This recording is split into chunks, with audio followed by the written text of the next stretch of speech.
Focus है religious circuit के माध्यम से एयरपोर्ट को बनाना, तो हम लोगों ने एक सुझाव और जो ऐड किया है बलियापुर सिंदरी के अलावा कि तोपचांची में अगर एयरपोर्ट बनाया जाए और उसको अगर शिखर जी के साथ जोड़ दिया जाए, संवेद शिखर जी जो जैन धर्मावलंबियों का सबसे बड़ा धार्मिक स्थल है, और आसपास और चीज़ें डेवलप हो जाए, तो मुझे लगता है कि तोपचांची में जो उग्रवाद की बात होती है वो उग्रवाद समाप्त हो जाएगा और धनबाद का एक नया धनबाद उस क्षेत्र में बस जाएगा।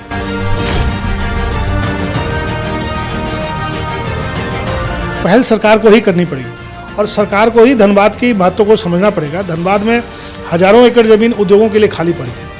आप सिंदरी देख लीजिए, पूरा 6,500 एकड़ ज़मीन का इस्तेमाल उद्योग लगाने के लिए किया जा सकता है, और एक तरफ सरकार बोलती है हमारे पास ज़मीन नहीं है।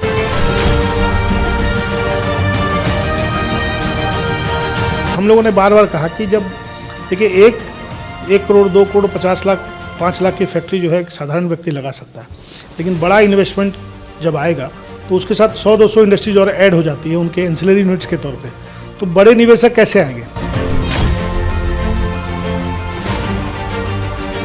यहाँ ISM है, IIT ISM है, भारत का सिरमौर है, माइनिंग के क्षेत्र में पूरे एशिया में सबसे बड़ा स्थान रखता है, और यहाँ पे बड़ी बड़ी कंपनियाँ जो है यहाँ के बच्चों का इंटरव्यू लेने के लिए भी नहीं आ पाती है।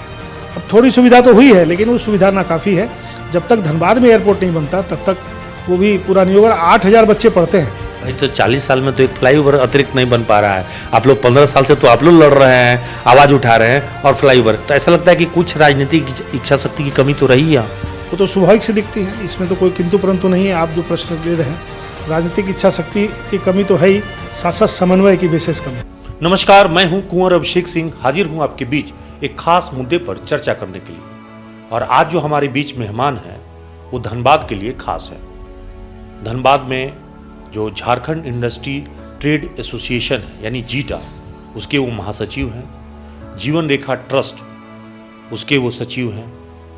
धनबाद जिला चैम्बर ऑफ कॉमर्स के वो पूर्व अध्यक्ष रह चुके हैं। और यही नहीं, जो झरिया में झरिया का कोलफील्ड बचाओ समिति बना है, उसके भी वो कर्ता धर्ता है। यानी एक व्यक्ति एक हैं और उनकी पहचान अनेक है।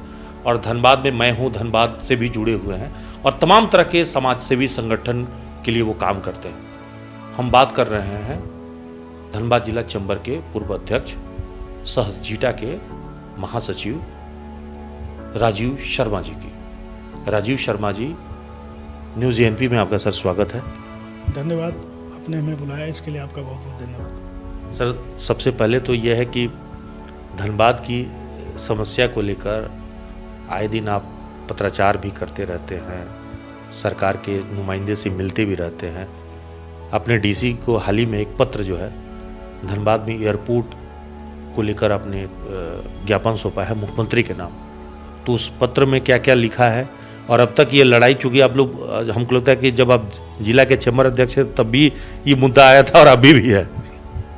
देखिए, मुद्दे जारी हैं, और मुद्दों की बात करें तो जब 2003 में झरिया की रेल लाइन बंद हुई थी, तब से हम लोगों ने एक मुद्दा और उठाया था, फ्लाईओवर का मुद्दा, वो आज भी पेंडिंग है। उसी तरह से एयरपोर्ट का मुद्दा भी, जब 87 में एयरपोर्ट बंद हुआ था, उसके बाद 2000 के आसपास हम लोगों ने एयरपोर्ट की मांग रखनी शुरू कर दी थी।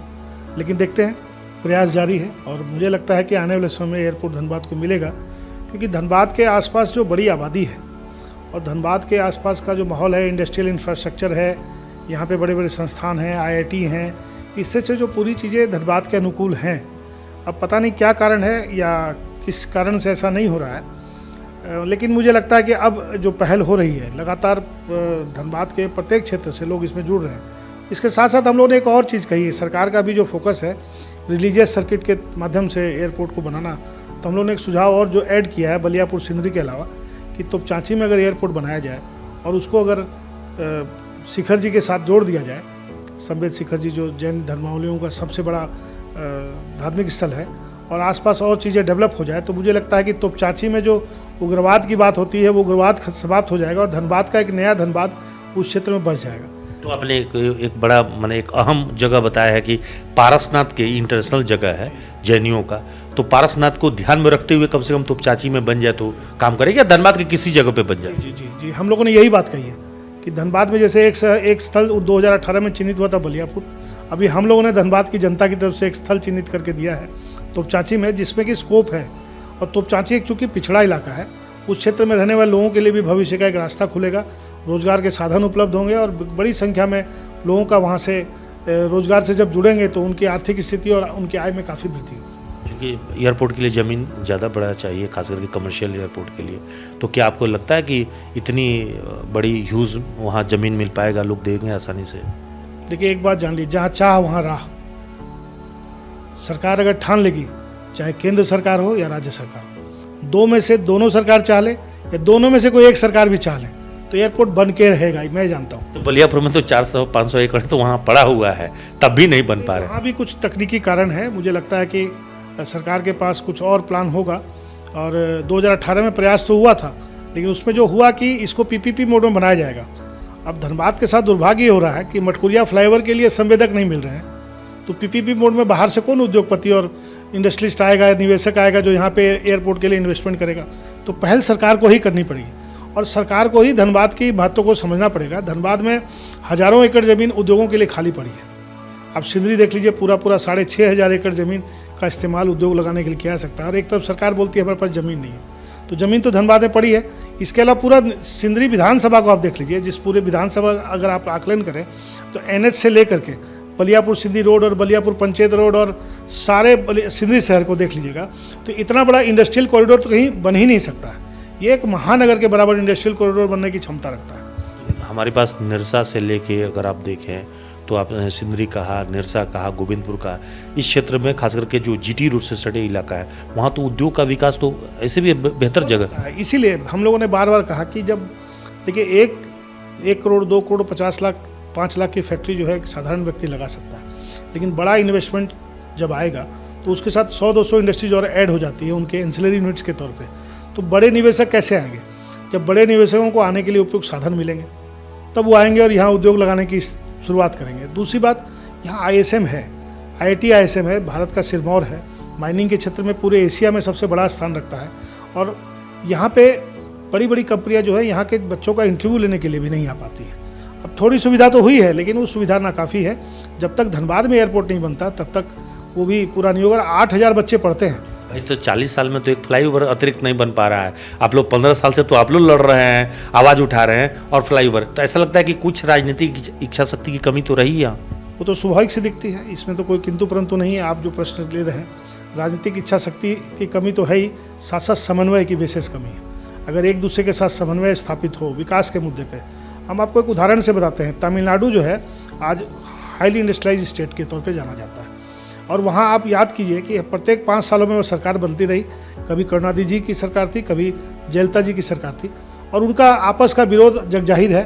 उनके आपस के विरोध में क्या क्या हुआ सब लोग जानते हैं, लेकिन कभी भी आपने तमिलनाडु में उद्योगों को लगने में सरकारों के द्वारा और विपक्षी दल के द्वारा विरोध नहीं किया गया। मतलब यह है कि अगर फ्लाईओवर का मामला हो, एयरपोर्ट का मामला हो या एम्स भी लाने की बात हो, अगर राजनीतिक इच्छा शक्ति रहती तो ये चीज़ हमारे पास होता।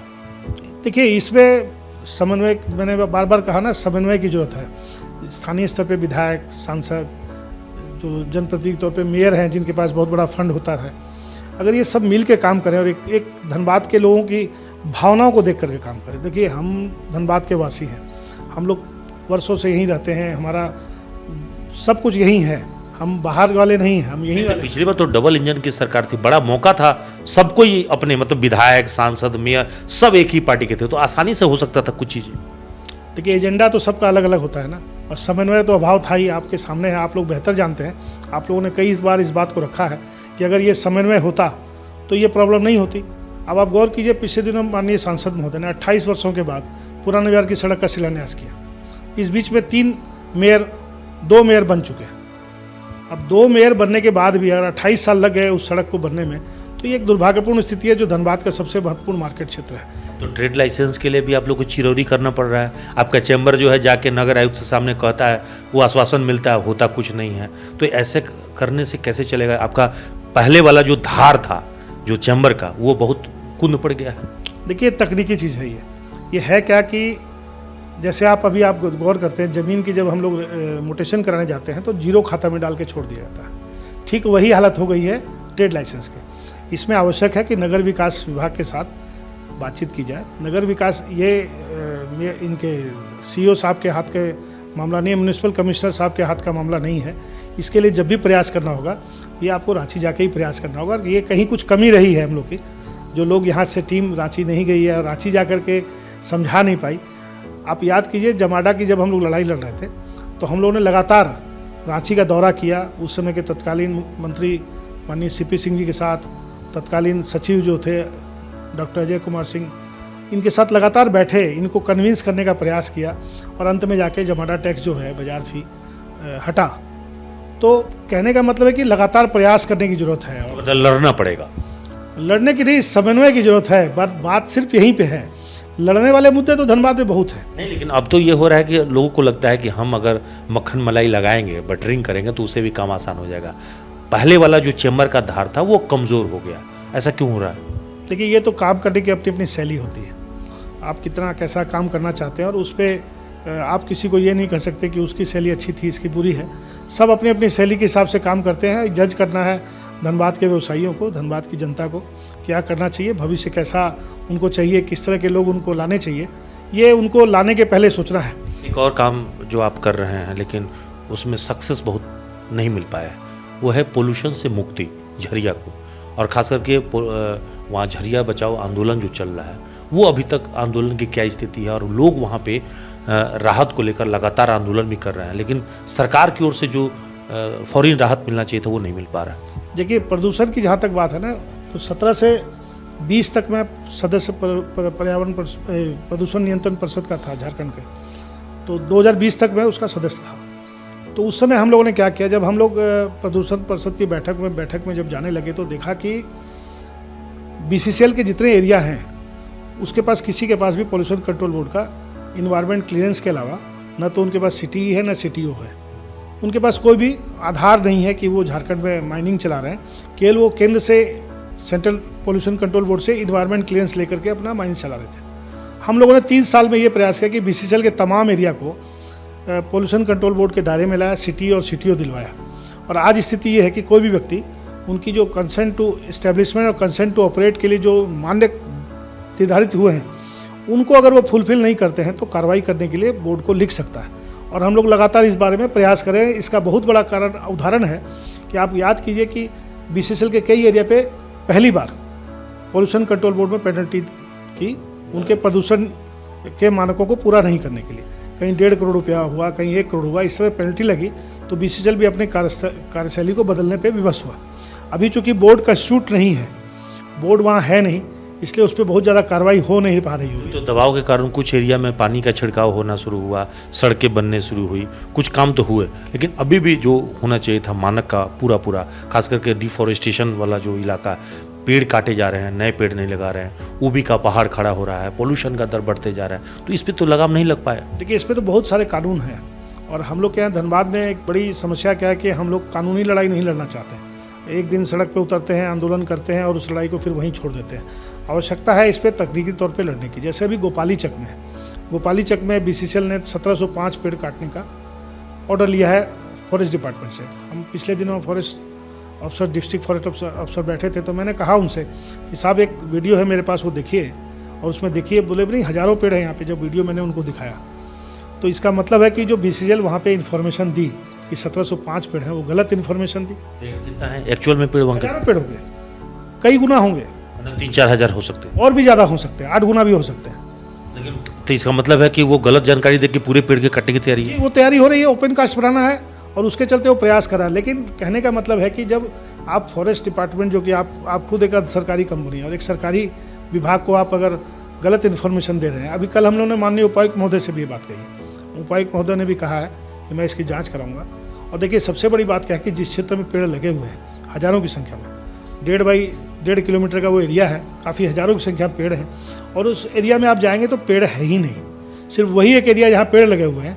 तो ऐसा कौन सा अभी कोयला निकालना जरूरी हो गया है कि वहाँ जो हज़ारों लाखों की आबादी निवास करती है, केंदुआ करके, और उनके बीच में से आप वहाँ पे पेड़ों को काट करके ओपन कास्ट खोलना चाहते हैं। आवश्यकता इस बात की है कि जब पेड़ आप काटते हैं तो उन्हीं के आसपास कहीं पेड़ लगाइए। ऐसा नहीं हो कि पेड़ आप यहाँ काटे और पेड़ लगाए दूसरी जगह और उस पर भी उसकी जो बचने की दर है वो 5% भी नहीं है। आम आदमी की जीवन की कीमत पर ये सारी चीज़ हो रही है। जी जरूर से। और हम लोग झरिया कोलफील्ड में इशू भी हमारा यही है कि सरकार जब बार बार कहती है कि लोगों को विस्थापित करना है, तो हम लोग इससे बहुत विरोध नहीं करते हैं। हम लोग ये कहते हैं कि तत्काल में जब तक कोई पॉलिसी डिसीजन नहीं होता है तब तक उनको आसपास के क्षेत्रों में विस्थापित किया जाए। जैसे अभी रजवार बस्ती का है, कुजामा हम लोग गए, लोधना हम लोग गए, उन क्षेत्रों में जहाँ अग्नि प्रभावित है वहाँ के लोग बेलगड़िया नहीं जाना चाहते हैं।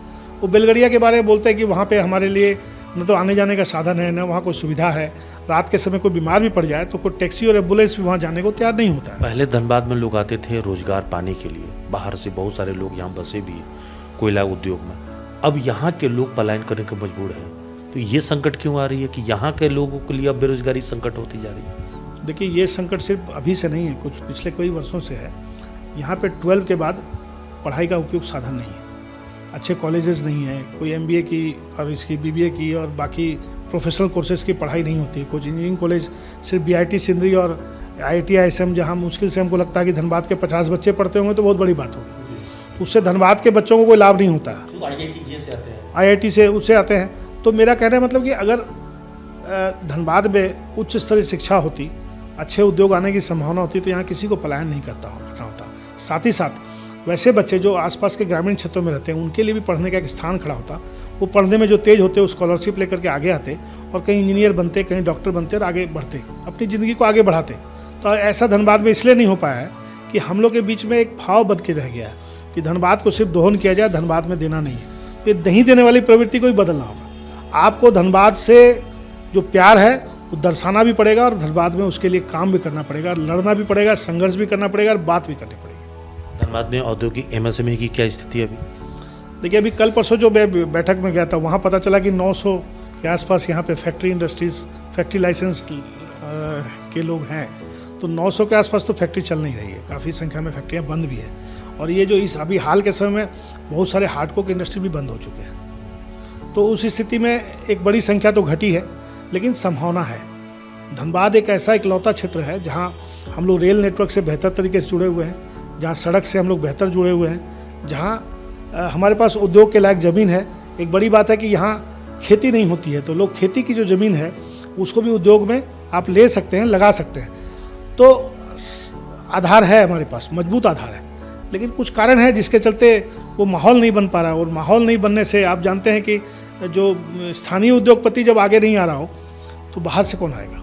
अभी तो नगर निकाय चुनाव हमारा 3 साल से ज़्यादा हो गया लटका हुआ है, तो हमको लगता है कि एक विकास में जो आगे बढ़ने के लिए एक क्रम ये होना चाहिए था, शहरी विकास, वो भी रुका पड़ा है। जरूर बाधा तो आती ही है, स्वाभाविक सी बात है कि अगर निकाय चुनाव होते और यहाँ के लोगों को यहाँ का मेयर मिलता तो उससे लोगों को लाभ होता और हम अपनी समस्या को एक उचित माध्यम से रख सकते थे।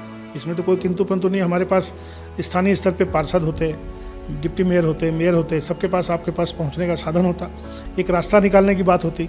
आज जो अन्य शहरों को बढ़ते हुए देख रहे हैं, हम लोग तो बेसिक इंफ्रास्ट्रक्चर पे भी नहीं पहुंच पाए। पिछले बार खबर मिली थी कि यहाँ जो सीट था वो सामान्य के लिए, जनरल के लिए किया जा रहा है, बाद में फिर पता चला महिलाओं के लिए आरक्षित किया गया, फिर पता चला अब AC के लिए। अगर ये सब नहीं रहता, सामान्य सीट रहता, तो अभी चुनाव लड़ते निगम का। देखिए, ये तो हम लोग साथियों से निर्णय करके ही आगे कदम उठाते हैं। मैं पहले भी जब 2010 में चुनाव लड़ा था तो हमारे साथियों ने ही दबाव बनाया था चुनाव लड़ने का। अगर ऐसा कोई परिस्थिति आएगी, लोग चाहेंगे, या हो सकता है हम लोग के बीच से किसी और का नाम भी आ सके, ऐसा भी प्रयास होगा, तो हम लोग सब मिल के उनको सपोर्ट करेंगे। जो भी आएगा, मतलब हम कहने का मतलब है कि हम लोग एक समूह हैं।